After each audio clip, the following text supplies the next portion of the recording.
Yep. All right. This one's going to be tough. This one, I'm putting you guys on the spot on this one because of the way that I'm about to phrase this question. I want the top 10 team that is completely, totally, and utterly fraudulent. T.O., I'm putting you on the spot, man. Walk up, plop down to the hot seat, and let's go. The top 10 team that is totally, utterly, and completely fraudulent. This is important that I picked this team at 8 a.m. this morning, but my team is Texas. Like how unfortunate, gentlemen, how unfortunate that that's who I picked. And the reason I picked them is because all their massive wins have been at home. All their massive wins have been at home. They play on a neutral floor against Illinois and they get beat by 7. They're the number 1 ranked team in the country at home, on the road, in a neutral spot. How are they going to do? They haven't had an away game yet, guys. They've had a semi-home against Northern Arizona, and they've had a neutral court game against Illinois. They haven't played an away game. They don't play an away game until New Year's Eve at Oklahoma State. So that's my biggest concern. They're guarding, but the Moody Center is a place that is very difficult to play, and it's going to be a great home court advantage. But what an unfortunate time to pick Texas. Fanta, go ahead.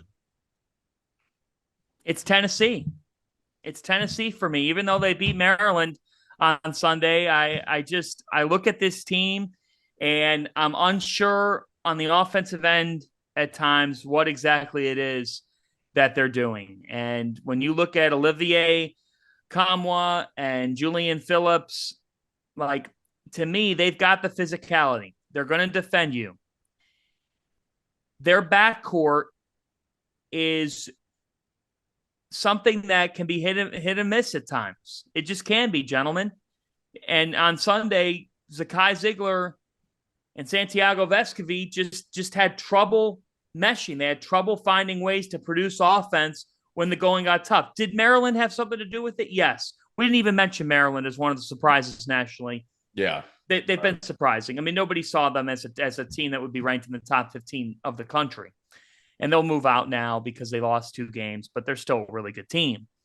Like, I've had trust issues with Tennessee before, and I still have those trust issues with the Volunteers now. So I'm going to go with Tennessee. Yep. I agree with you on Texas, T.O.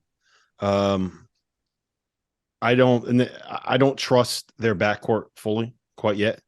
And I have questions about a team that builds themselves as a defensive menace that doesn't have that level of rim protection. Mm-hmm. Right. I think that's a red flag to me. But I'm going to mix it up and I'm going to say Kentucky. I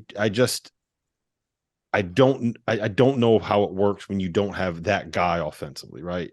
When you don't have someone that you could just give the ball to and know that you're going to get a good one, where you kind of give them the rock and say, all right, go make something happen here.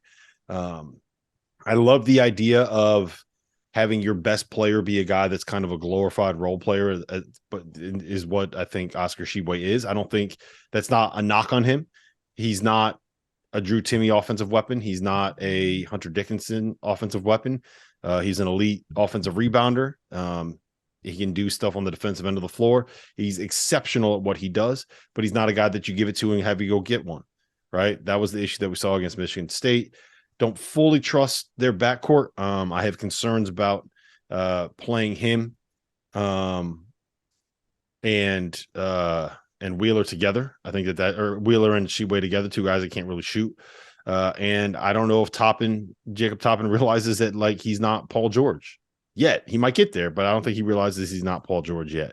So to me, I think Kentucky as a top 10 team right now is probably a bridge too far for me to get to. And I would say that even with the injury to Trevon Brazile, I think that they're probably the 4th best team in the SEC at this moment.